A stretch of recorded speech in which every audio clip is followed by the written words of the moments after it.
तो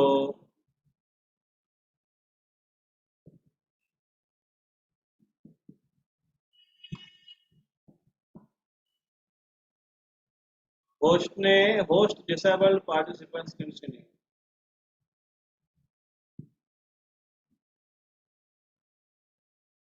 जो भी होस्ट है उनसे रिक्वेस्ट है कि मुझे होस्ट बनाए।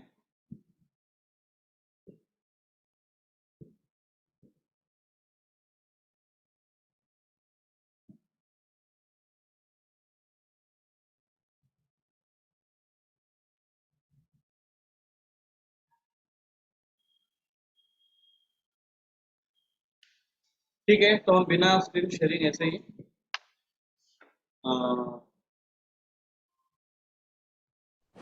रवि जी अभी मैं ज्वाइन हुई, अभी मैंने आपको होस्ट बनाया। Thank you.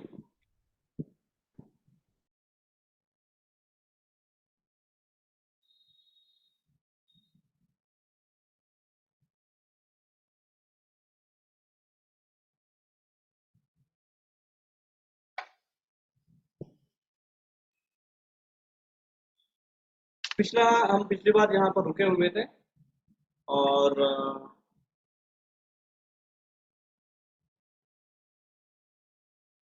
तीसरे अध्याय, पहले स्कंद के तीसरे अध्याय पर हमने पिछली बार चर्चा की, जिसमें भगवान के पुरुषावतार के बारे में वर्णन किया गया है और भगवान के लीला अवतार के बारे में वर्णन किया गया है। और इसके वर्णन करने के पश्चात भगवान कृष्ण के जो 3 गुणों के अवतार है उसके बारे में वर्णन किया है और भगवान विष्णु कैसे फेवरेबल है भक्तों के लिए उसके बारे में वर्णन किया है। और फिर भगवान कृष्ण के स्तुतियाँ यहाँ पर अर्पण की गई है, भगवान कृष्ण की विशेषता, भगवान नारायण की विशेषता, विष्णु की विशेषता, इसके बारे में बताया है। और अंत में छठे प्रश्न का उत्तर दिया गया है कि धर्म भगवान कृष्ण इस तरह से जब चले गए तो धर्म ने किसका आश्रय ग्रहण किया। तो फिर उसका उत्तर में है सेकंड लास्ट श्लोक है धर्म कृष्ण स्वधा में उपगते धर्म ज्ञानादि सह तलो नष्ट अधुनो उदित। तो ये श्लोक भी याद कर सकते हैं, करना चाहिए ये श्लोक क्योंकि प्रश्न का उत्तर है ये कृष्ण स्वधा में उपगते धर्म। और सेकंड चैप्टर के भी कुछ श्लोकास है, क्लास के बाद ग्रुप में उसको डालेंगे कि कौन सा मुझे श्लोक का रिसाइटेशन के लिए है। दूसरे अध्याय के पहले अध्याय के तो अपने 3 श्लोक इम्पोर्टेंट थे वो कर लिए, लेकिन दूसरे अध्याय के एक्चुअली बहुत सारे श्लोक बहुत इम्पोर्टेंट है लेकिन उसमें कुछ कुछ है मेन जो उसको याद करिए। और तीसरे अध्याय का श्लोक नंबर 28 जिसमें एतेजाम से कला पुंसा कृष्णस्तु भगवान स्वयं, और ये श्लोक 43 लास्ट सेकंड लास्ट श्लोक कृष्ण स्वधाम उपगते धर्म ज्ञान, वैसे इसको याद करें। तो यहाँ पर इस प्रकार से तीसरे अध्याय में अवतरण के बारे में वर्णन किया है और फिर उन्होंने 6 के 6 प्रश्नों का उत्तर दिया है इन शॉर्ट में। आगे चलकर भागवत उसको एलैबोरेटली विस्तार से चर्चा करता है। आखिर हालांकि यही सारे प्रश्नों का उत्तर पूरे भागवतम में आता है, लेकिन अन्य और प्रश्न पूछते हैं ऋषि। तो ये क्या प्रश्न पूछते हैं अध्याय क्रमांक 4 से हम इसको आगे शुरुआत करें। तो पहला श्लोक है, दोहराएंगे पीछे। व्यास उवाच व्यास उवाच इति ब्रुवाणं संस्तूय इति ब्रुवाणं संस्तूय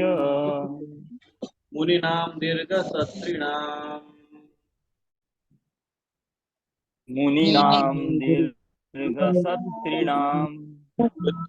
वृद्धः कुलपति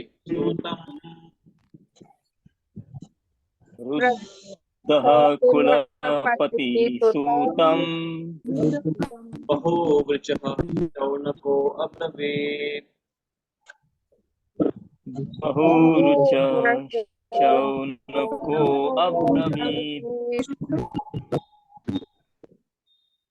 अनुवाद पढ़िए।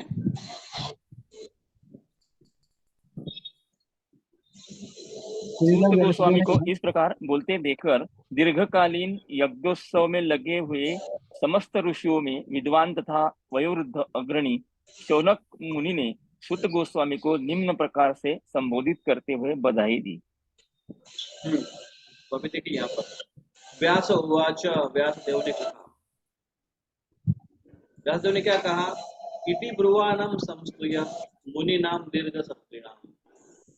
तो गोस्वामी को इस प्रकार बोलते देखकर दीर्घकालीन यज्ञोत्सव में लगे हुए समस्त ऋषियों में विद्वान तथा वयोवृद्ध अग्रणी शौनक मुनि ने सुत गोस्वामी को निम्न प्रकार, यज्ञ में लगे हुए थे वो, और अभी वो भागवतम सुनने के लिए इच्छुक है, लेकिन उसके पहले वो स्तुतियां अर्पण कर रहे हैं। किसको स्तुतियां अर्पण कर रहे हैं? सुत गोस्वामी को।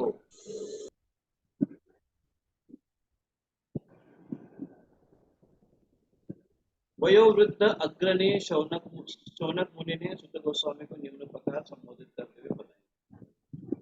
तो यहाँ पर देखिए गोपाल जी बहुत सुंदर यहाँ पर वर्णन करते हैं कि क्या वर्णन, क्या क्या बधाई दी, क्या कर कर बधाई दी। उन्होंने आगे चलकर उसके बारे में वर्णन आएगा, क्या बधाई दी उन्होंने। तो बधाई क्या दी कि आप ज्ञान वृद्ध हो, वयोवृद्ध तो है, ज्ञान वृद्ध है, और उनके अंदर के कुछ जो ऐसे गुण है, दो बार उसको संबोधित करते हुए कहा है, सूत सूत महाभाग। प्रभु जी बहुत धीमे साउंड आ रहा है, क्या बात है, आप सुना नहीं दे रहे। आवाज आ रहा है सबको मेरा? साउंड बराबर नहीं आ रहा प्रभु जी। बहुत धीमे साउंड सुनाई दे रहा, पता नहीं मेरे मोबाइल में गड़बड़। प्रभु जी क्लियर नहीं आ रहा साउंड। आवाज तो अच्छा है। बाकी भक्तों को आ रहा है? ओके प्रभु जी, आप आ रहा है आवाज? हाँ प्रभु जी ओके। ओके, आप अपना नेट चेक करो पहले। तो फिर उनकी स्तुतियां की, उनको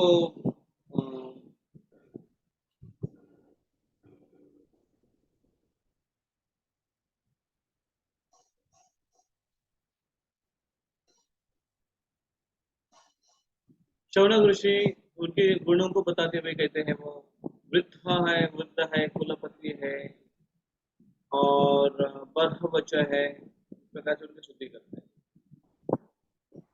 इस अध्याय में हम क्या क्या चर्चा करेंगे? शौनक ऋषियों के और क्वेश्चन के बारे में चर्चा करेंगे। व्यासदेव ने इस वेदों को विविध शाखाओं में उसका विभाजन किया, इसके बारे में वर्णन आएगा। व्यासदेव का इतना सारा लिखने के बाद भी असंतुष्टि, उसके बारे में वर्णन आएगा। और अंत में उनके असंतुष्टि के लिए समाधान देने के लिए नारद मुनि का प्राकट्य। इस प्रकार से इस अध्याय में ये चर्चा आएगी। पहले 3 श्लोकों में देखिए कि श्रीमद् भागवतम सुत गोस्वामी की क्वालिटीज बताई गई है। महाभाग और वदताम वरह, सुत गोस्वामी को वदताम वरह कहा गया है, महाभाग और वदताम वरह कहा गया है। ये स्तुतियां उनकी की है, ऐसे ऐसे है वो, बहुत महान है, श्रेष्ठ है, ऐसे उनकी स्तुति की गई। क्यों? क्योंकि एक जो वक्ता है उसके ये गुण होने आवश्यक है। प्रभुपाद जी तात्पर्य में लिखते हैं कि एक वक्ता को किस प्रकार से होना चाहिए, और उसकी व्याख्या करते हुए कहते हैं कि उसको कहते हैं कि सेल्फ रियलाइजेशन। कोई व्यक्ति जब किसी व्याख्यान को प्रकट करता है तो अपने अनुभव से प्रकट करता है। उसने अधिकृत सोर्स से सुना है और अभी उसको अच्छे से समझा कर, उसको पचा कर, वो अपने अनुभव के थ्रू उसको बता रहा है। इस प्रकार से शुभदेव गोस्वामी ने व्यासदेव से सुना और उसको समझा, और वो अपने अनुभव से अपने तरीके से उसको बता रहा है। इसलिए कहते हैं कि सुख मुखाद अमृत संयुतम, शुभदेव के मुख से, और वो मीठा हुआ है, मिठास हुई है, उनका अनुभव उसमें। इसलिए तो उसको अनुभव और उसका जो साक्षात्कार है उसको बोलते हैं आत्म अनुभूति। आत्म अनुभूति किस प्रकार से होनी चाहिए एक व्यक्ति को, और अधिकृत सोर्स क्या है सुनने का, इसके बारे में प्रभुपाद जी तात्पर्य में लिखते हैं। ये प्रश्न आ सकता है क्वेश्चन में, आत्म अनुभूति का अर्थ क्या है? श्लोक क्रमांक 1.4.1 तात्पर्य के आधार पर बताओ। तो ये देखिए, यहाँ पर देखिए आत्म अनुभूति का अर्थ क्या है। यहाँ पर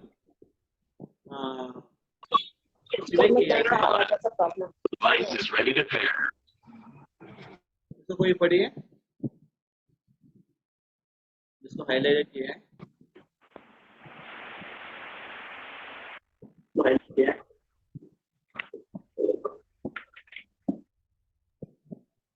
आत्म अनुभूति का यह अर्थ नहीं होता कि गर्व के कारण पूर्ववर्ती आचार्य का उल्लंघन करके कोई अद्भुत विद्वत्ता का प्रदर्शन करे। उसे पूर्ववर्ती आचार्य पर पूरा विश्वास होना चाहिए और साथ ही साथ उसे विषय का ऐसा उत्तम ज्ञान होना चाहिए कि वह किसी विशिष्ट अवसर पर उस विषय को उपयुक्त ढंग से प्रस्तुत कर सके। विषय के मूल उद्देश्य का पालन होना चाहिए।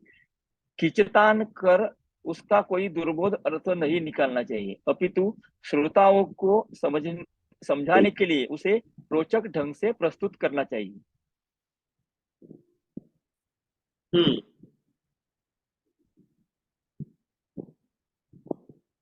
इसे आगे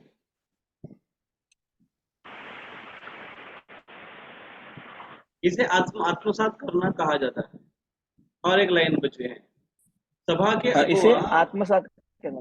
सभा के अगुवा शौनक ने वक्ता शुद्ध गोस्वामी के महत्व का यथाधीतम तथा यथामति कहकर अनुमान लगा दिया था। और लास्ट की लाइन क्या है, ऐसे व्यक्ति से कभी नहीं सुनना चाहिए जो मूल आचार्य का प्रतिनिधित्व न करता हो। तो यहाँ पर 6 पॉइंट बताए गए हैं कि आत्म अनुभूति क्या है, एक शिष्य को और एक वक्ता को किस प्रकार से होना चाहिए। एक वक्ता को किस प्रकार से होना चाहिए, देखिए आत्म अनुभूति का अर्थ ये नहीं है कि कोई व्यक्ति गर्व के कारण पूर्ववर्ती आचार्यों का उल्लंघन करके अपनी विद्वत्ता का प्रदर्शन करे, कि पूर्ववर्ती आचार्यों को लांग कर जाने की कोशिश कर रहे हैं कि हाँ उन्होंने ऐसे बताया लेकिन मैं क्या बताता हूँ, मतलब जैसे बताया गया है कि अपने अनुभव के अनुसार उसको पहले जो सुना है अपने अनुभव के अनुसार समझाना है और रोचक ढंग से बताना चाहिए।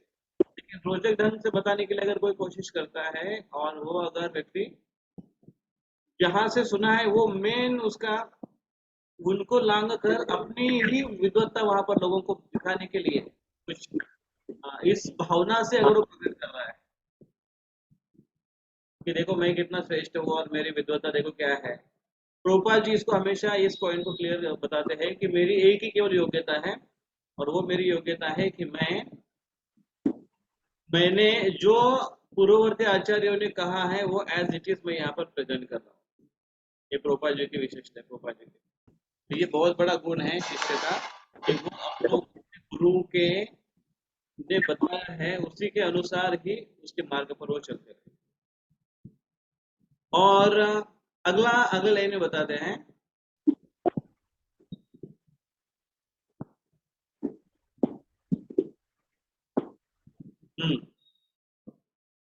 उसे पूर्ववर्ती आचार्य पर पूरा विश्वास होना चाहिए। देखिए अभी ये जो बात दोनों को बैलेंस किया प्रभुपाद जी ने, पूर्ववर्ती आचार्यों के ऊपर विश्वास होना चाहिए लेकिन साथ ही साथ उसे उस विषय का ऐसा उत्तम ज्ञान होना चाहिए कि वह किसी विशिष्ट अवसर पर उस विषय को उपयुक्त ढंग से प्रस्तुत करे। आचार्यों पर विश्वास तो है ये है लेकिन उसको उसकी पूरी अंडरस्टैंडिंग हो, वो होने के साथ साथ कहीं पर अगर प्रेजेंट करने की बात आती है तो वो उसको अच्छे प्रकार से रेलेवेंट वे उसको प्रेजेंट कर सके, अच्छे से उसको बता सके। नहीं तो आचार्यों के ऊपर विश्वास है हमारे आचार्य जो करेंगे वही होगा, हमारे जय प्रभुपाद जय प्रभुपाद प्रभुपाद है, कोई प्रश्न का उत्तर नहीं हो प्रभुपाद देते हैं, बुक्स में पढ़ो। कोई अगर क्वेश्चन करे तो हम अगर कहीं कहीं हमको नहीं आता है प्रभुपाद जी बुक्स में लिखा है उसमें आप पढ़ो, उसमें आपको मिलेगा उत्तर, उसमें तो मिलेगा ही लेकिन हमको भी उसके बारे में पता होना चाहिए। तो पूर्ववर्ती आचार्यों का उल्लंघन भी नहीं करना चाहिए लेकिन उनके ऊपर पूरा विश्वास भी होना चाहिए, लेकिन उस विषय का हमें उत्तम ज्ञान भी होना चाहिए कि विशिष्ट अवसर पर हम उसको उपयुक्त ढंग से प्रस्तुत कर सके। विषय के मूल उद्देश्य का पालन होना चाहिए,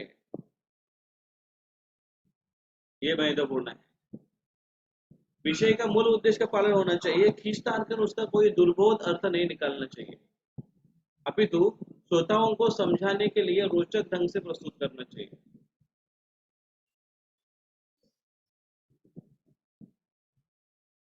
मूल सिद्धांत वही रहना चाहिए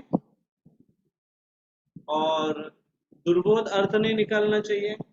खींच तान कर कोई नया अर्थ नहीं लगाना चाहिए, क्योंकि जनरली क्या होता है, स्पीकर का ये कोई भी प्रवचनकार है उसका ये थोड़ा एक होता है उसका कि उसको कुछ नया नया चाहिए रहता है, और पब्लिक को, ऑडियंस को कुछ नया दे, मसाला दे, ताकि उनको थोड़ा अच्छा लगे, थोड़ा अ,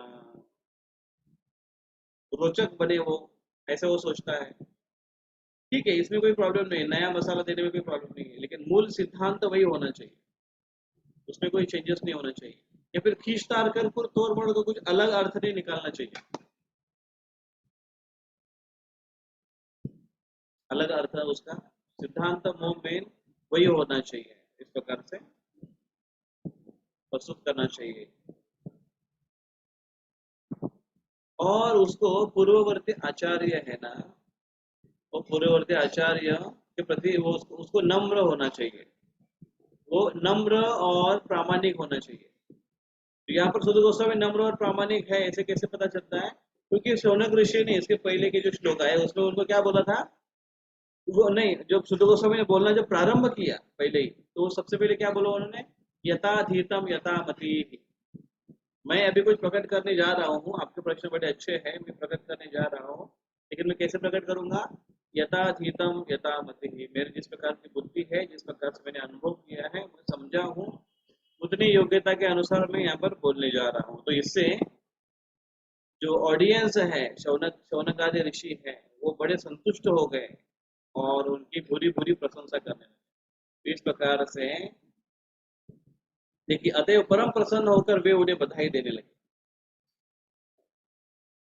और लास्ट पॉइंट बताते हैं प्रभुपाद जी कि ऐसे व्यक्ति से हमको नहीं सुनना चाहिए जो अपने पूर्ववर्ती आचार्यों का अनुसरण नहीं करता है, वो अपने पूर्ववर्ती आचार्यों का अनुसरण करने वाला होना चाहिए, उनके आज्ञा का पालन करने वाला होना चाहिए, उस प्रकार से उनका जीवन लाइफ होना चाहिए। ऐसे व्यक्ति से नहीं सुनना चाहिए कि जो प्रोफेशनल हो, जो पाठ करने में एक्सपर्ट हो, लेकिन वो पूर्ववर्ती आचार्यों को कभी, या वो कभी कोई लिनेज में ना हो, आचार्यों के परंपरा में ना हो, ऐसे व्यक्ति से सेवा नहीं करना चाहिए। ऐसे प्रभुपाद जी यहाँ पर समझाते हैं, बहुत अच्छे से यहाँ पर इस परपट में बताते हैं, इस पहले अध्याय के पहले श्लोक कि आत्म अनुभूति, सेल्फ रियलाइजेशन का मतलब क्या है।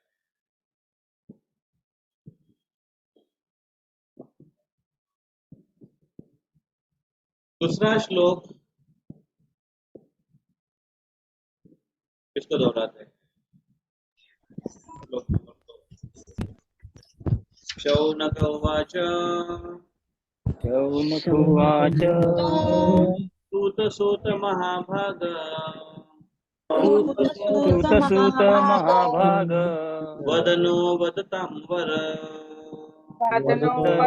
वदतां वर कथं भागवतीं पुण्यां भागवतीं पुण्यां यदा भगवान् शुकः यदा भगवान् शौनक उवाच, शौनक ऋषि ने कहा है पर सूत सूत महाभाग वदनो वदताम वर। सूत सूत महाभाग, सूत सूत दो बार बता रहे हैं, सुनने के लिए उत्सुकता, उत्कंठा, उनकी लालसा यहाँ पर बता रहे। सूत सूत महाभाग, हे महाभाग्यशाली सूत। वद वद बताइए, कृपया कर कर कहिए, वद न वदताम, वदताम वरह, जो बोलने में सबसे श्रेष्ठ है, वदताम वरह, आप महाभाग है, वदताम वरह है, बोलने में बड़े एक्सपर्ट हैं, कृपया कर कर आप हमें ये अभी भागवतम कथा क्या सुनाइए, कथाम भागवतीम पुण्यम, भागवतीम पुण्यम, भागवत भगवान के बारे में जो पुण्य कथा है, क्या है वो, श्रीमद् भागवत। यदा भगवान शुकः, भगवान सुखदेव गोस्वामी ने जो सुनाई थी वही हमको सुनाइए। अनुवाद, शौनक ने कहा, हे सुत गोस्वामी, जो बोल सकते हैं तथा सुना सकते हैं, उन सबों में आप सर्वाधिक भाग्यशाली तथा संत। वदताम वरह, वदताम वरह, उनकी विशेषता बताई गई, बोलने में बड़े भाग्यशाली हैं, एक्सपर्ट हैं, और कृपया करके श्रीमद् भागवत की पुण्य कथा कहें, जिससे महान तथा शक्ति संपन्न ऋषि सुखदेव गोस्वामी ने उनको सुनाई थी। इसको आप उनको बताइए, सुनाइए। तो अभी देखिए यहाँ पर सुखदेव, ये बाकी ऋषियों ने इसके बारे में उनको जानकारी है कि ये ऐसी एक कथा एक जगह पर हुई थी और उसके बारे में आप जानते हो, क्योंकि उन्होंने पहले बताया है पिछले अध्याय में। ये कथा सुनी है जब उन्होंने बोलना शुरू किया है सुखदेव गोस्वामी ने, तो मैंने जब परीक्षित महाराज के परीक्षित महाराज जब स्थापित हुए तो परीक्षित महाराज को बताने के लिए, परीक्षित महाराज को उपदेश देने के लिए सुखदेव गोस्वामी आए और सुखदेव गोस्वामी ने जो उपदेश किया वो उपदेश मैंने सुना और अभी मैं तुमको वो सुनाऊंगा। तो ये यहाँ पर अभी प्रश्न पूछना प्रारंभ कर कि आप बताइए हमको जरा, वो हम सुनने के लिए बड़े उत्सुक महापाठ। अभी वो प्रश्न पूछना प्रारंभ करेंगे। क्या क्या प्रश्न पूछते हैं देखिए। सुनने के लिए हम उत्सुक है, लेकिन क्या सुनने के लिए उत्सुक है देखिए। कस्मिन् युगे प्रवृत्तेयम् युगे प्रवृत्तियम् स्थाने वा केन हेतुना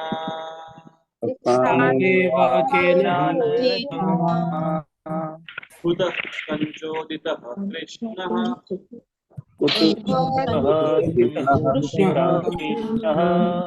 कृतवान् संहितां मुनिः।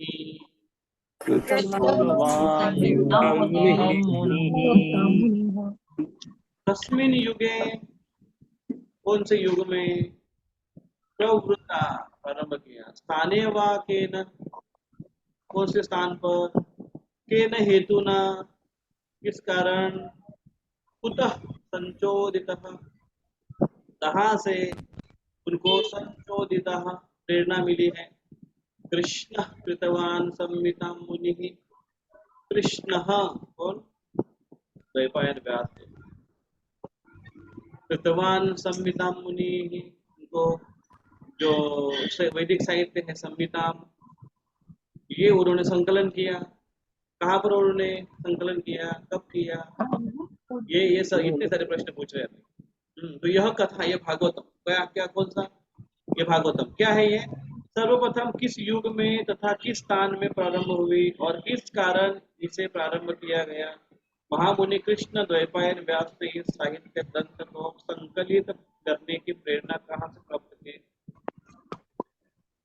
कितने सारे प्रश्न पूछे, कहाँ से उनको प्रेरणा मिली, कौन से युग में बताया गया भागवतम, हेतु क्या है उसका भागवतम बताने का, सारी चीजों के बारे में प्रश्न। तो यहाँ पर प्रभुपाद जी कहते हैं कि व्यासदेव जी ने इसका संकलन तो किया, लेकिन जब पहले इसको लिखने, जब पहले उन्होंने भागवतम की रचना की, और जो कि विशेष कर स्त्रीय शूद्र तथा स्त्रीय वैश्य तथा शूद्र अल्पज्ञ, इन लोगों के लिए, द्विज परिवारों के लिए, ना इन लोगों शूद्र पतित लोगों के लिए, इसके लिए वो महाभारत की रचना की। लेकिन श्रीमद् भागवतम ये सभी के लिए, वो लोगों के लिए भी है, और ऐसे सात्वत संहिता अर्थात सात्वत लोगों के लिए भी, या फिर महामुनि कृत्य, महामुनियों के लिए भी ये भागवतम। तो इस प्रकार से वो प्रश्न पूछते। अगला प्रश्न पूछते हैं, देखिए।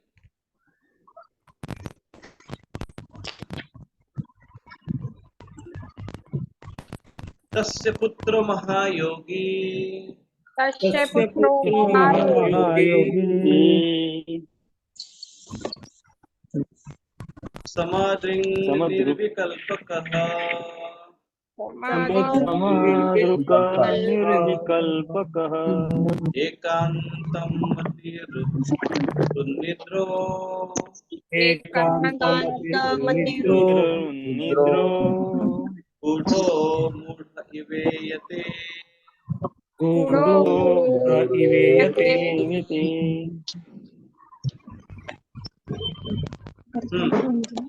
क्या पूछते हैं, तस्य पुत्र महायोगी, उनका व्यासदेव का उनका पुत्र कौन, तस्य पुत्र महायोगी, उनका पुत्र महायोगी था ना, समदर्शिता, निर्विकल्पकः नितांत ब्रह्मवादी थे, एकांतम एकांत प्रिय थे, एकांतमति ही मन की निष्ठा ब्रह्मवाद में स्थिर थे, उन्निद्र अज्ञान से परे थे, गूढ़ प्रच्छन्न मूढ़ जड़, इस प्रकार से वो है आपके पुत्र है। तो वो ऐसे ब्रह्मवादी और ऐसे एकांत प्रिय होने के बाद, एकांतमति होने के बाद भी ऐसे संसार में क्यों प्रकट हुए वो?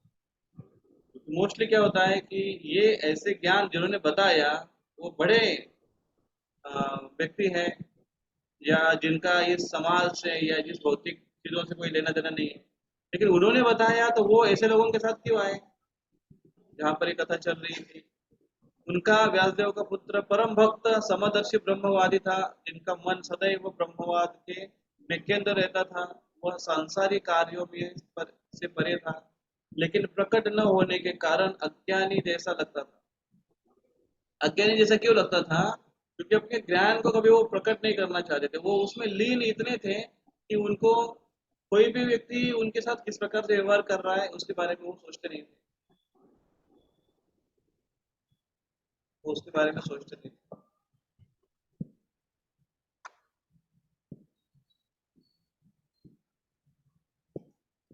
यहाँ पर रेड लाइन किसने मारी है स्क्रीन पर? पता नहीं।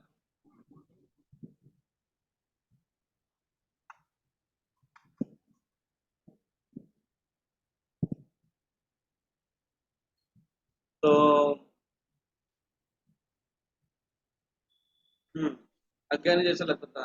अभी इसका आगे वर्णन आएगा कि वो अज्ञानी जैसे क्यों लगते थे, क्योंकि बोलते नहीं थे और इसलिए बाकी जो लोग हैं वो उनके पीछे इस प्रकार से स्त्रियां और कुछ बच्चे हैं उनके पीछे ऐसे लकड़ी लेकर कुछ पत्थर लेकर घूम रहे थे, ये समझकर कि ये कोई पागल व्यक्ति है।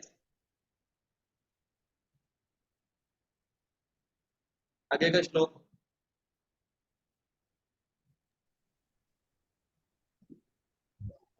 दृष्टानुयान्तं ऋषिमा दृष्टानुयान्तं ऋषिमात्मजमप्यनग्नम् दृष्टानुयान्तं ऋषिम् आत्मजम् अपि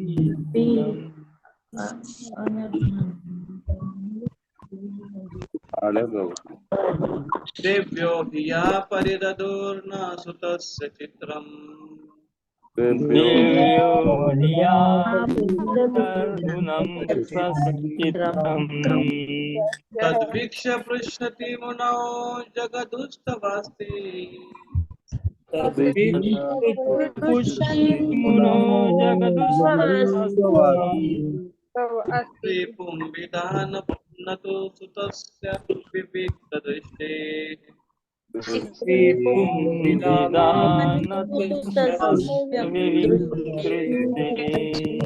तो सब भक्त पढ़ने से अच्छा है ना कि एक अगर कोई पढ़ेगा अच्छा है। वन बाय वन एक एक श्लोक मैं आपको पूछूंगा, किसी का नाम लूंगा तो वो वक्त पूछिए, जिसका वीडियो ऑन है वही उन्हीं को पूछूंगा मैं कि आप पढ़ सकते हैं, थोड़ा अच्छा प्रोनाउंसिएशन आएगा। अनुवाद अनुवाद कोई पढ़िए, सोनाली माता जी पढ़िए अनुवाद। हरे कृष्ण प्रभु।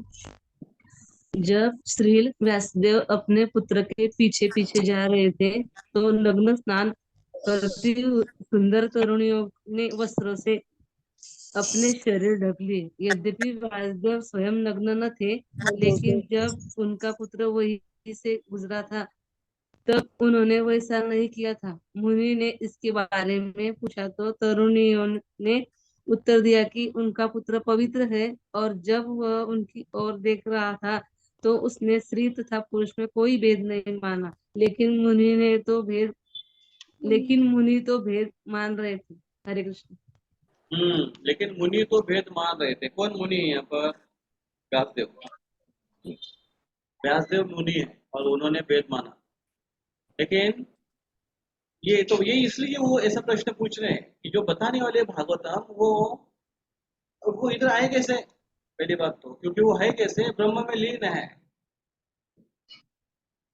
तो वो भौतिक जगत में यहाँ पर कैसे आए, यहाँ पर कैसे विचरण करने लगे। और फिर यहाँ पर ये प्रश्न भी है कि नग्न स्नान कर रहे थे सुंदर स्त्रियों ने, जब सुखदेव गोस्वामी को जो 16 साल के थे, रूपा जी तात्पर्य में लिखते हैं कि वो क्या 16 साल के थे और 16 साल के होने के बाद भी मतलब उनके शरीर के सारे अवयवों की पूरी तरह से ग्रोथ हो चुकी थी, और उनको देखकर वो स्त्रियां बिल्कुल भी लज्जित नहीं हुई। स्त्रियों ने उनको देखा और सुखदेव गोस्वामी ने भी स्त्रियों को देखा, लेकिन फिर भी उन्होंने किसी भी प्रकार से कोई अपनी हलचल है वो एज यूजुअल उन्होंने शुरू रखा। एज यूजुअल मतलब क्या, जिस प्रकार से वो स्नान में मग्न थी उसी प्रकार से वो स्नान में मग्न थी और वो अपना कार्य कर रही थी। तो यहाँ पर प्रश्न यह है कि उसके बाद जब उनको पुकारते हुए उनके पिताजी आए, तो अभी ये प्रसंग ऐसा है कि सुखदेव गोस्वामी का जन्म हुआ और फिर वो बड़े बड़े हो गए तुरंत ही जन्म के बाद। और फिर उन्होंने, क्योंकि गर्भ में ही वो सोच रहे थे कि मैं भौतिक जगत में आऊंगा तो मुझे माया पकड़ लेगी, इसलिए बाहर नहीं निकल रहे थे। भगवान कृष्ण ने आश्वासन दिया तभी वो बाहर निकले। और व्यासदेव जी भी उस समय चिंतित थे, जब वो गर्भ से बाहर आए तो तुरंत बाहर निकले, कपड़े वपड़े कोई पहने नहीं। पिता ने उनके कोई संस्कार भी नहीं किए। वो संस्कार के लिए उनको बेटे को रोक रहे थे, अरे बेटा रुको रुको रुको, इसका पहले वर्णन आ चुका है, हमने चर्चा की। लेकिन वो रुके नहीं, केवल इको आया उनको पेड़ों से, और फिर वो आगे निकल गए। और निकलते हुए कहाँ पर आए, इस ऐसे नगर से होते हुए वो आ रहे थे। तो आते समय क्या हुआ, अगले श्लोक में भी इसका वर्णन आता है कि एक तो इस श्लोक में वर्णन आता है कि जब आगे निकले तो एक जगह पर कुछ स्त्रियां स्नान कर रहे थे कोई एक जलाशय पर। उनको देखकर इन्होंने स्त्रियों ने उनको देखा और सुखदेव गोस्वामी ने भी स्त्रियों को देखा, लेकिन फिर भी वो किसी प्रकार से विचलित नहीं हुई। लेकिन जैसे ही उनके पीछे पुकारते पुकारते व्यासदेव जी आ रहे थे, पुत्र को पुकारते पुकारते, लेकिन जैसे व्यासदेव को देखा तो उन्होंने अपने अंग को ढकना प्रारंभ कर लिया, वस्त्र पहनना प्रारंभ कर लिया।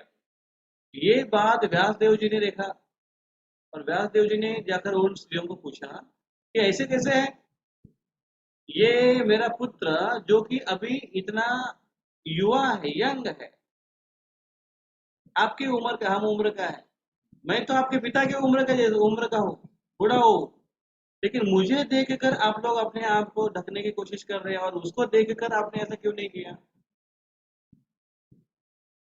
तो प्रोपा जी तात्पर्य बताते हैं, आचार्यगण कहते हैं क्योंकि व्यासदेव ये एक ऐसा नहीं कि सुखदेव गोस्वामी पवित्र है, परम पवित्र है, व्यासदेव जी भी परम पवित्र है, उनके तो पिता है और वो तो भगवान का सत्यावेश अवतार भी है।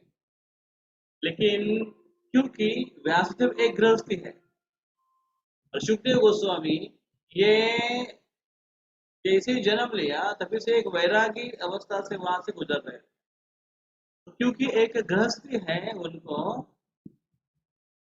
किसी चीज में भेद करना पड़ता है, इच्छा न होते हुए भी। और किसी चीजों में भेद करना होता है या फिर जेंडर में, लिंग में भी भेद बरतना होता है। इस प्रकार से आचरण आवश्यक है और स्वाभाविक भी है। इसलिए उनको देखकर ये भावना अपने आप आ गई कि उन्होंने अपने वस्त्रों को पहनना शुरू कर दिया। ऐसे ही वर्णन आगे चलकर श्रीमद् भागवत में एक जगह पर आता है जहां पर भगवान शिव पार्वती के साथ जा रहे थे और यहाँ पर देवयानी और शर्मिष्ठा अपनी सारी सहेलियों के साथ स्नान कर रही है कुएं में। और जैसे ही उन्होंने शिव पार्वती को जाते हुए देखा, वो तुरंत आहट आने के कारण तुरंत उन्होंने लज्जा के कारण अपने शरीर पर वस्त्र धारण करना प्रारंभ कर दिया।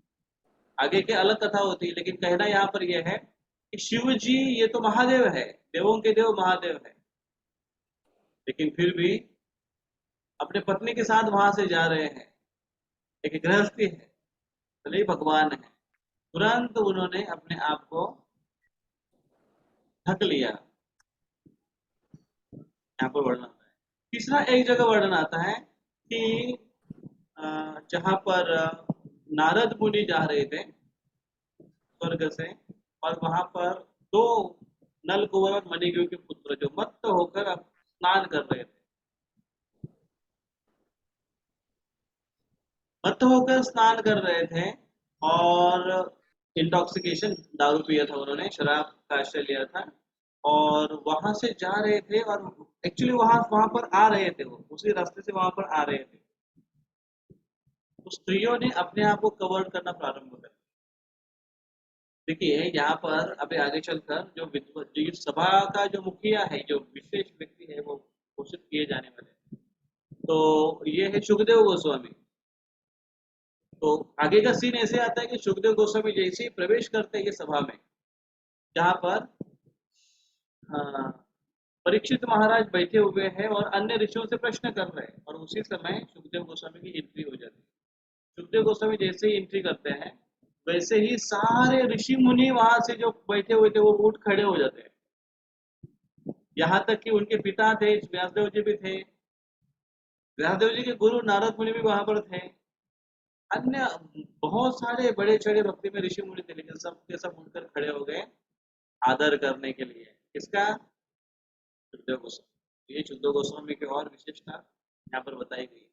तो वो जो प्रसंग आता है जहाँ पर नारद मुनि को देखकर वो जो देव कन्याएं है स्नान कर रही थी, उन्होंने अपने आप को ढका, उन्होंने अपने आप को कवर कर दिया, लेकिन नल कुंवर और मणिग्रीव ने अपने आप को कवर नहीं किया, इसलिए उनको पनिशमेंट करने के लिए, शिक्षा देने के लिए, संवारने के लिए कि नारद मुनि वहां।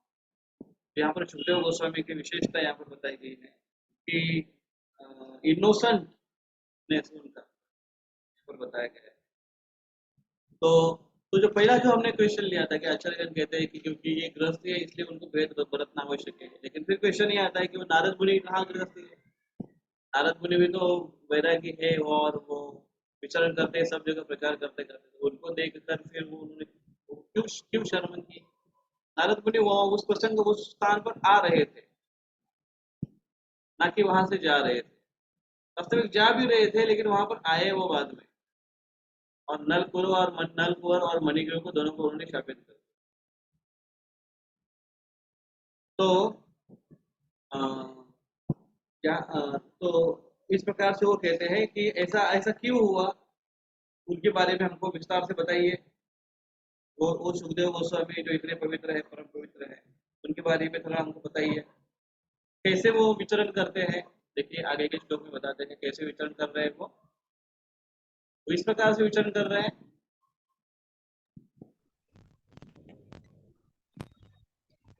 कैसे? श्लोक क्रमांक 6, कथमालक्षितः पौरेः कथम आलक्षितः पौरैः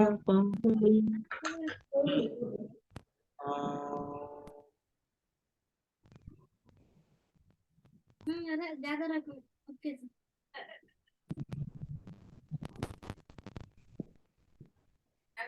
पुस्तक क्या मेरा ऊपर वंदना सिंह माता जी पढ़ी है। कथम वा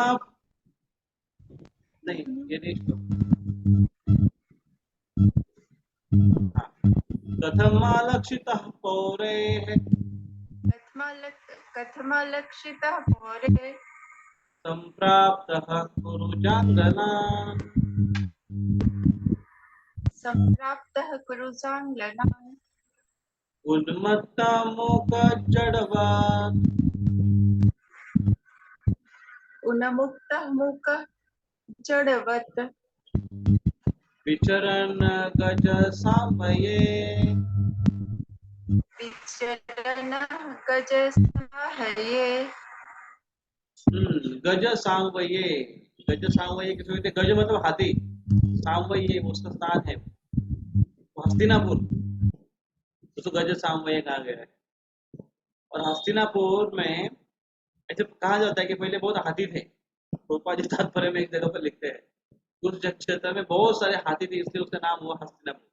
लेकिन इस तात्पर्य में क्या लिखते हैं, आधुनिक दिल्ली नगर पहले हस्तिनापुर कहलाता था। ये देखिए यहाँ पर पहली लाइन में कहते थे।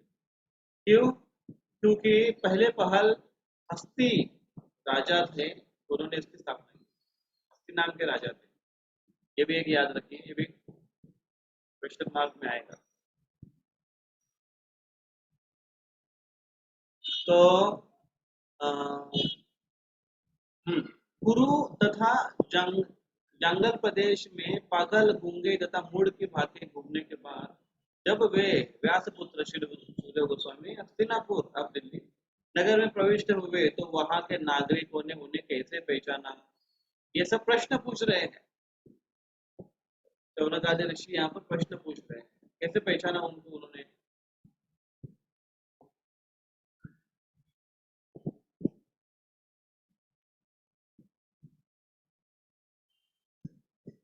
क्यों? क्योंकि वो जनरली किसी के पास जाते नहीं है। एक तो मुख जड़वत है, जाने के बाद लोगों ने पहचाना कैसे है। और यहाँ पर गोपाल जी सुंदर एक लाइन बता दे रखी है कि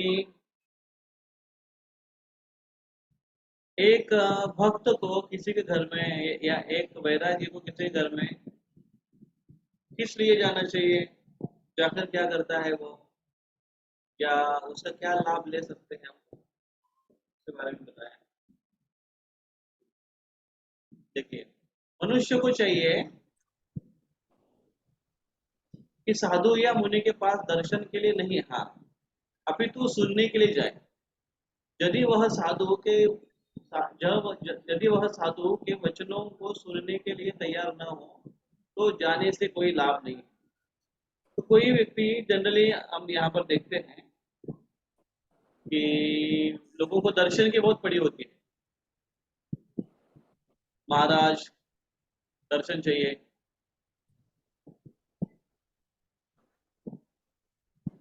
तो दर्शन वास्तविक क्या होता है, कानों से सुना जाता है वो दर्शन ज्यादा इम्पोर्टेंट है उसके तुलना में कि हम आंखों से दर्शन करें। तो सुनने के लिए हमको जाना चाहिए। और इसका जीता जागता उदाहरण क्या है, प्रभु रामचंद्र जो साधुओं के पास जाया करते थे उनके वनवास का इसमें, और वो जाकर केवल श्रवण करते थे। इस प्रकार से साधुओं के पास इस कारण से जाना चाहिए। कथम वा पांडवे यस्य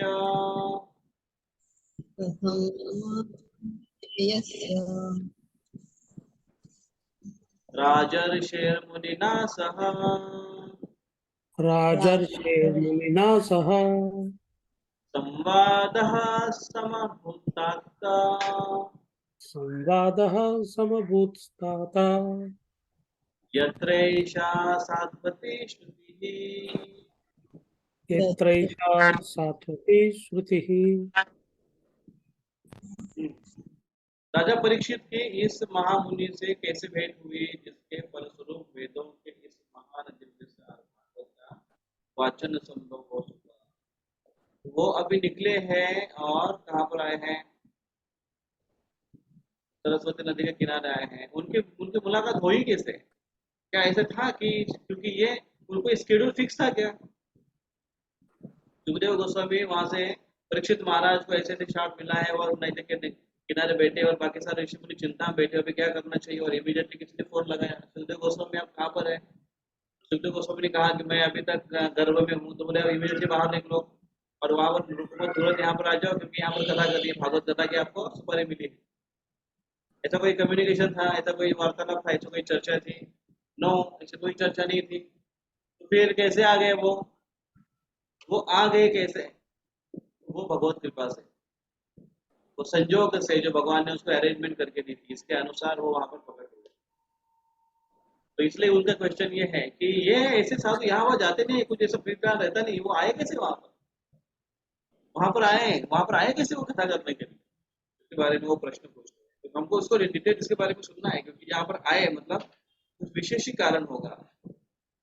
और एक उसकी विशेषता बताते हैं वो कि ये पूछने का कारण क्या है, क्योंकि ऐसे मुनि मोस्टली बाहर निकलते नहीं है और कहीं गए भी ना तो कितना समय रुकते हैं। ये श्लोक देखिए, बहुत इंपॉर्टेंट श्लोक है, बहुत अच्छा श्लोक है, इसको आप पढ़िए, इसको दोहराइए, क्योंकि मत ये दोहराइए श्लोक। सगोदोहन मात्रम ही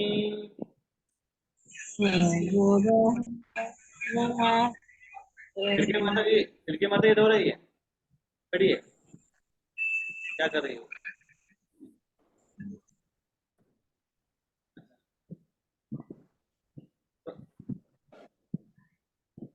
सदाचार चैतन्य प्रभु, सगोदोहन मात्रम ही सगोदः मात्रं हि गृहेषु गृहेषु गृहमेधिनाम् गृहेषि गृहमेधिनाम् अपेक्षते महाभागा अपेक्षते महाभाग तीर्थीपूर्वं सदा श्रमम्। कीर्तिर्कुर्वन्तस्तदा श्रमम्। अनुवाद पढ़ो।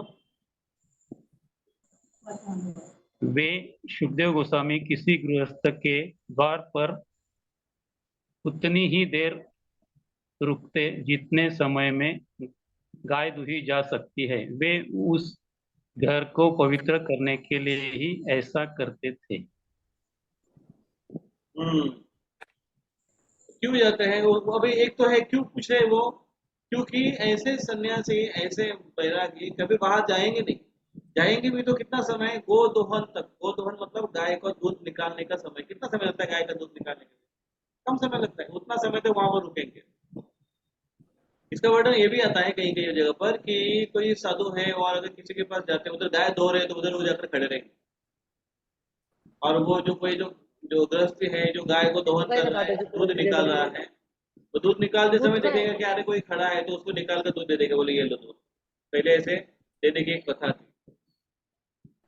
तो उतने समय तक वहां पर रुकेंगे और उसके बाद फिर वहां से वो चले जाएंगे। किसी ने दिया तो लिया, नहीं तो फिर चले जाएंगे। भिक्षा माधुकरी का एक ये भी इस प्रकार से किया जाता है। रूपा जी तात्पर्य में लिखते हैं कि एक तो पहले तात्पर्य में ये लिखा कि एक गृहस्थों को, एक व्यक्ति को साधु के पास किस लिए जाना चाहिए। अभी यहाँ पर रूपा जी लिखते हैं कि एक साधु को किस प्रकार से गृहस्थों के पास जाना चाहिए।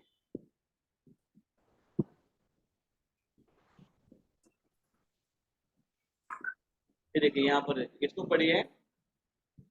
भावना गौड़ी माता जी बसा है। यहाँ से पढ़िए। जो लोग हरे कृष्णा।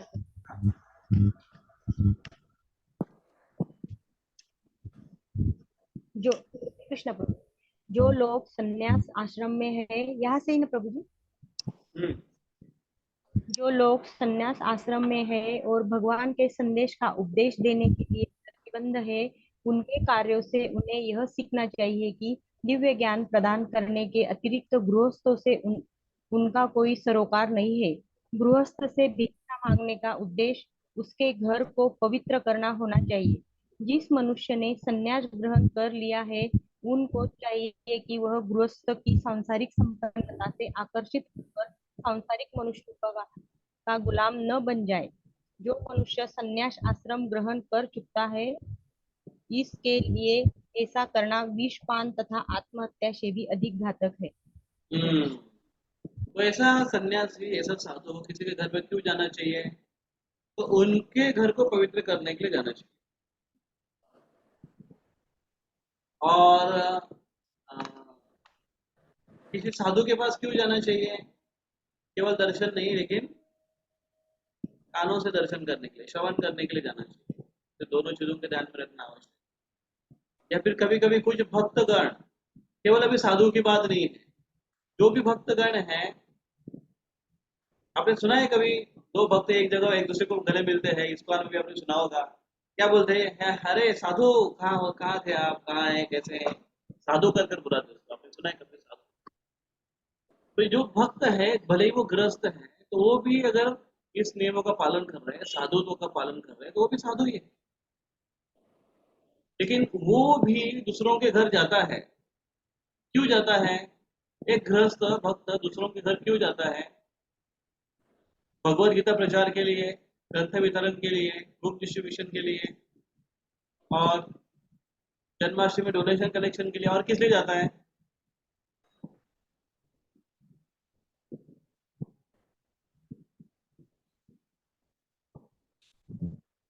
टेम्पल फंड कलेक्शन के लिए।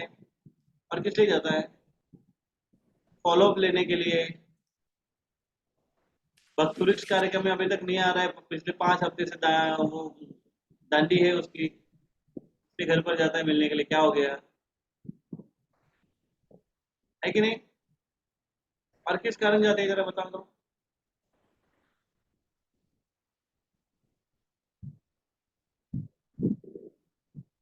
भक्त कुछ समस्या में है कि ये देखने के लिए जाते हैं। भक्त भक्त चैंटिंग कर रहे हैं कि नहीं ये देखने को जाते हैं, और भक्त मंदिर में कब से आया है नहीं आया है ये देखने के लिए जाते हैं। देखने के लिए जाते हैं, मंदिर में नहीं आ रहा है काफी दिन से, क्या हुआ, कैसे चल रहा है। और कुछ कारण है घर जाने के लिए किसी भक्त के लिए? गुह्यमाख्याति पृच्छति। गुह्यमाख्याति पृच्छति के लिए जाना चाहिए।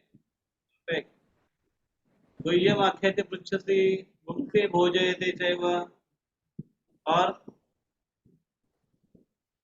क्या आता है? गुह्यमाख्याति भुङ्क्ते भोजयते, और दो कौन से है? ददाति प्रतिगृह्णाति। ददाति प्रतिगृह्णाति गुह्यमाख्याति पृच्छति।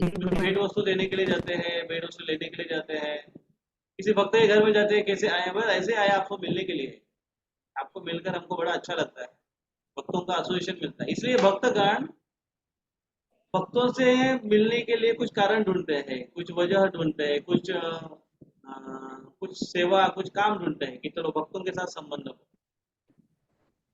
इस प्रकार से तो दूसरे भक्त के घर में जाने के बाद अगर ये भक्त मन में सोचता है कि अरे इसके घर में तो इतना बड़ा टीवी है, मैंने तो अपना टीवी बंद करके रखा है, उसके पार्किंग से जब आएगा तो देखेगा इसके घर में तो इतनी सुंदर कार है, नई कार ले लेता है, मेरे घर में तो केवल बेकार है। किसी के घर में जाकर देखता है कि यार इसके घर में तो ऐसे रिमोट पर चलने वाले पंखे हैं और रिमोट पर चलने वाली लाइट है, और उन्होंने ऐसे मार्बल मारा है। ये सारी भौतिक सुबत्ता देखने के लिए अगर जाता है, या फिर कोई अगर किसी के घर में जाता है वो देखता है कि अरे इसकी पत्नी देखो कितनी सुंदर है, तो वहां पर जाकर उस प्रकार के कारणों से वो मोहित हो जाएगा, तो ये उसके लिए आत्महत्या के जैसे, पॉइजन के जैसे। तो वो किस लिए जाता है, उसका गोल है वो क्लियर है, ये उद्देश्य उसके घर में जाना चाहिए। तो एक तो सुखदेव गोस्वामी ऐसे लोगों के घर में ज्यादा समय रुकते नहीं थे। कितना समय रुकते थे? गोदोहन के समय जितना समय लगता है उतना ही समय वो वहां पर रुकते।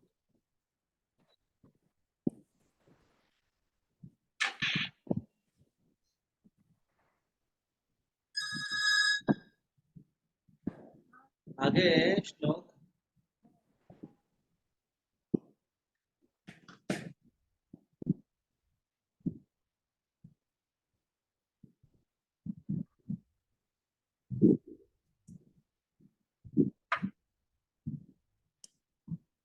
तो अभी तक क्या प्रश्न पूछे हैं? कितने प्रश्न पूछे उन्होंने? प्रश्न पूछे उन्होंने कि हस्तिनापुर के जो भक्तगण लोग हैं उन्होंने कैसे सुखदेव गोस्वामी को उन्होंने कैसे सुखदेव गोस्वामी को कैसे पहचाना, कहाँ पर मिले, वो कौन सा वो स्थान था, परीक्षित महाराज को कैसे कौन सी जगह पर मिले, क्यों मिले, क्या कारण था, इस प्रकार से वो प्रश्न पूछ रहे थे।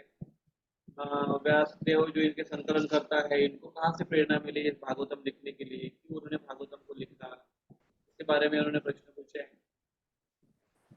और फिर प्रश्न पूछ रहे हैं कि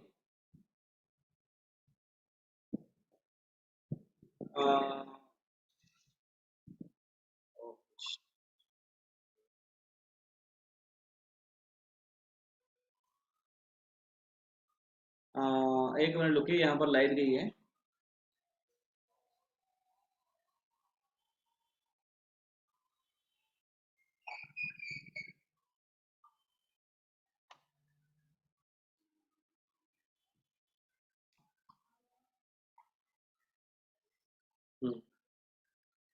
और फिर सुखदेव गोस्वामी के बारे में और थोड़ा विस्तार से हमको बताइए, इस प्रकार से कह रहे हैं। और सुखदेव गोस्वामी के बारे में बहुत सारे प्रश्न पूछ रहे हैं वो, कि वो ऐसे मुनि हैं, ब्रह्म में लीन हैं, और पूरी तरह से अपने आप भगवान में वो तल्लीन हैं, फिर भी वो ऐसे सब किसी के घर के सामने रुकते नहीं हैं, केवल गोदहन के समय तक रुकते हैं, लेकिन फिर भी वो इतने समय तक क्यों रुके, इसके बारे में ऐसे विभिन्न प्रकार के सुखदेव गोस्वामी के बारे में वो विस्तार से प्रश्न पूछ रहे हैं।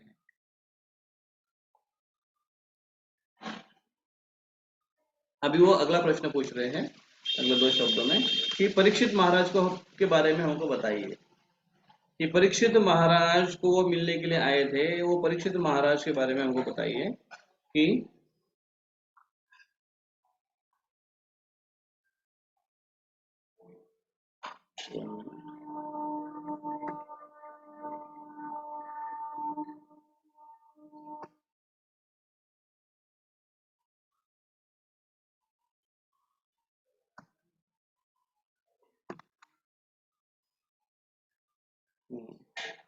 परीक्षित महाराज को मिलने के लिए आए, तो फिर परीक्षित महाराज के बारे में बताइए हमको। कहा जाता है कि परीक्षित उच्च कोटि के भगवत भक्त थे और उनके जन्म तथा कर्म अत्यंत आश्चर्यजनक थे, तो कृपया उसके बारे में हमको बताइए। तो यहाँ पर जो प्रश्न पूछे गए हैं कि भक्तगण या उनके जन्म और कर्म ये आश्चर्यजनक थे, तो आश्चर्यजनक क्या है उसमें प्रभुपाद जी तात्पर्य में बताते हैं कि आश्चर्यजनक क्या है, क्योंकि उन्होंने कली को प्रताड़ित किया था। देखिए यहाँ पर उनके कार्यकलाप भी आश्चर्यजनक है, क्योंकि उन्होंने गाय का वध करने के लिए उद्यत कली को प्रताड़ित किया था। तो आगे चलकर उसके बारे में विस्तार से वर्णन आएगा, स्टोरी आएगी कि कली क्या है, उसके बारे में बताया जाएगा। तो कली को प्रताड़ित किया उन्होंने।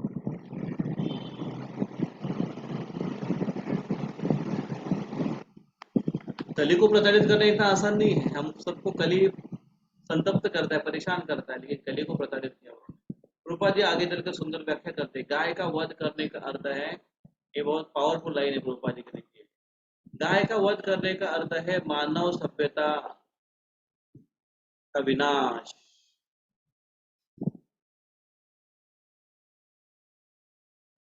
वन लाइन बहुत बोल्ड स्टेटमेंट है।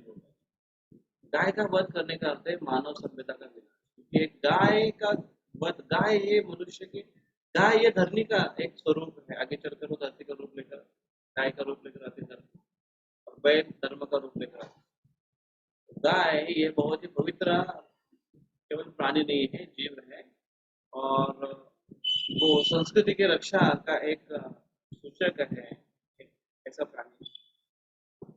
फिर आगे चलकर वो बताते हैं, तो वे एक महान सम्राट थे और परीक्षित महाराज, और उनके पास उपार्जित राज्य के सारे ऐश्वर्य थे। वे इतने वरेण्य थे कि उनसे पांडु वंश की प्रतिष्ठा बढ़ रही थी। फिर वे सब कुछ त्याग कर गंगा नदी के तट पर क्यों बैठकर क्यों आमरण उपवास करने लगे? प्रकार से वो प्रश्न,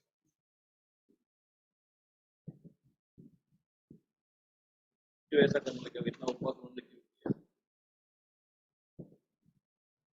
तो आगे हम इसके ऊपर कल चर्चा करेंगे। आगे 2-3 श्लोक में वो प्रश्न पूछ रहे हैं, और फिर 14वें श्लोक में शुद्ध गोस्वामी इसका उत्तर देना प्रारंभ करते हैं। तो पहले प्रश्न उन्होंने कहाँ से चालू किया था कि ये क्रम से ऐसे आगे चलकर उत्तर देना प्रारंभ करते हैं। तो पहले उन्होंने प्रश्न क्या पूछा था, ये भागवतम, व्यासदेव को भागवतम लिखने का ये कंपाइलेशन करने की ये प्रेरणा कहाँ से मिली, क्यों उन्होंने ये सब किया, क्यों लिखना चालू किया? तो आगे चलकर आगे के अध्यायों में, इस अध्याय से लेकर आगे के अध्यायों में, 4 में, कि व्यासदेव ने शास्त्रों का संकलन कैसे किया, और आगे चलकर भागवतम लिखने की प्रेरणा कहाँ से आ गई, और उसके लिए नारद मुनि का आगमन। इसमें 14 अध्याय चला जाता है। 5वें अध्याय में आगे चलकर नारद मुनि व्यासदेव को करेक्ट करते हैं, व्यासदेव को उपदेश करते हैं कि भागवतम रचना इस प्रकार से।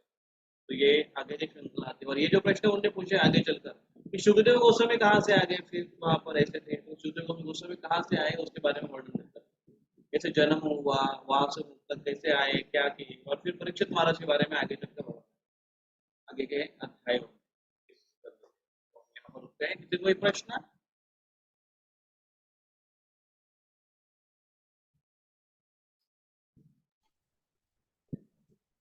हरे कृष्ण प्रभुजी, प्रणाम. धन्यवाद. प्रभुजी, श्रीमद भागवतम म्हणजे 2 वेळा सांगण्यात आलेला आहे का? एक श्रील शुद्धदेव गोस्वामींकडून आणि एकदा सुत गोस्वामींकडून, कसं ते थोडं थोडक्यात सांगावं ना. कोण कोण? म्हणजे श्रीमद भागवतम कथा 2 वेळा सांगण्यात आलेला आहे का? एकदा शुकदेव गोस्वामींकडून सांगण्यात आलंय आणि एकदा सूत गोस्वामींकडून सांगण्यात आलंय, असं आहे का? हो. मग ते नेमकं थोडक्यात जरा सांगाल तर त्याच्या जरा अगोदर बरं होईल समजण्यासाठी. सुखदेव गोस्वामी पहिल्यांदा व्यासदेव ने श्रीमद् भागवतम तो पहले व्यासदेव ने सुखदेव गोस्वामी को बताया, सुखदेव गोस्वामी ने परीक्षित को बताया और फिर सुत गोस्वामी ने शौनक ऋषियों को बताया। और ये सभी का कंपाइलेशन एक भागवतम ग्रंथ में लिखा गया है इसमें, जिसको प्रभुपाद जी के द्वारा हम सबको प्राप्त हुआ। ओके। और एक प्रश्न था प्रभु जी, यहाँ पे बताया गया है कि जो श्रोता और वक्ता है दोनों प्रामाणिक होने चाहिए। तो हम ये कैसे समझे कि एज अ श्रोता हमें कैसे प्रामाणिक होना चाहिए श्रीमद् भागवतम सुनते समय? तो हम प्रामाणिक कैसे हैं? क्या हमारा कुछ दूजा भाव है भागवतम सुनने का? हम भागवतम में बड़े पंडित बनना चाहते हैं, भागवतम से भागवतम कथाकार बनना चाहते हैं जिससे हमारी सुपारी बढ़े, हमें अच्छा आमदनी मिले। भागवतम हम इसलिए सुनना चाहते हैं कि 4 लोगों में हम अच्छे श्लोक कोट करें और लोग हमारी स्तुति करें। क्या हम भागवतम इसलिए सुनना चाहते हैं, इसलिए पठन करना चाहते हैं कि सारे भक्तों में लोग हमारी स्तुति करें और लोग बोले कि अरे ये तो नया नया आया लेकिन इतना अच्छा भागवतम का कंठस्थ कर दिया है इसने, कि ये हमारा उद्देश्य है।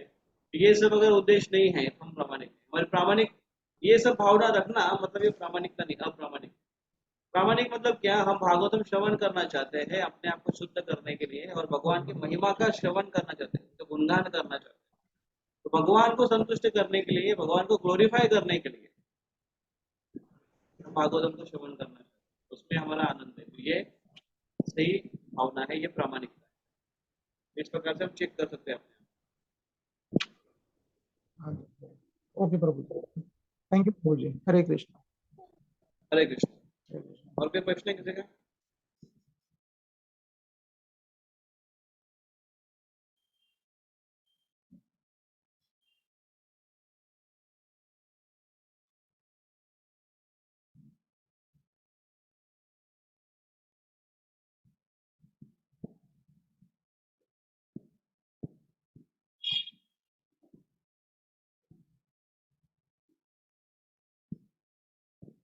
तो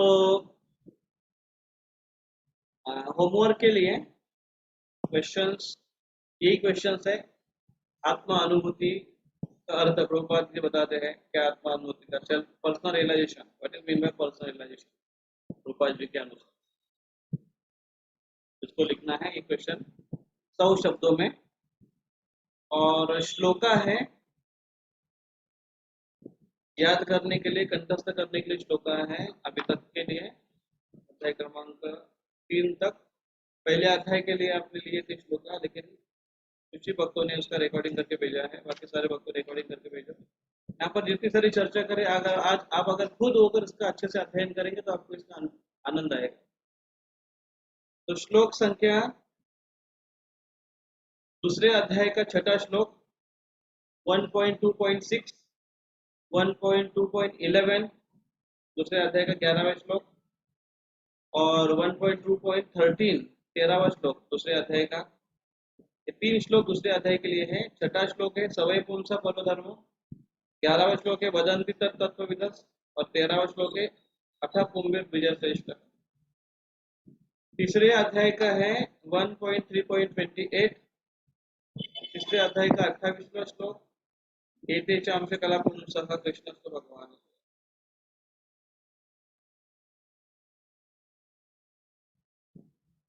और वो जो सेकंड लास्ट श्लोक है आई थिंक 42 है क्या? देखिए नंबर 42 शायद होगा, वदंति तत्त्वविदस्, नो सॉरी, कृष्ण स्वधाम उपगते धर्म ज्ञानादि, वो एक श्लोक याद करिए।